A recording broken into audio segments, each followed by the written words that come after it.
А что, если я скажу тебе, что тур– это не вставай? Вставай– это коберге.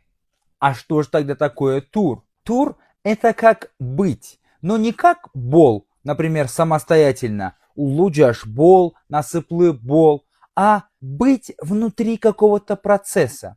То есть, например, ашай тур, то есть кушай, да? Будь кушающим.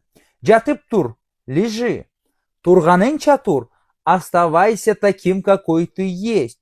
То есть пребывать внутри какого-то процесса – это и есть тур. Это говорит о том, что тур не является самостоятельным глаголом, а является вспомогательным. То есть он идет в параллель другому основному глаголу. Ну откуда же взялось тур в понимании вставай? Все очень просто.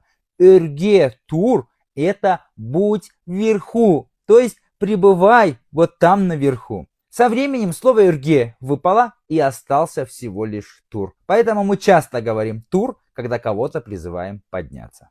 Ставь лайк, если не знал, поделись этим видео и подпишись. Здесь много интересного и полезного.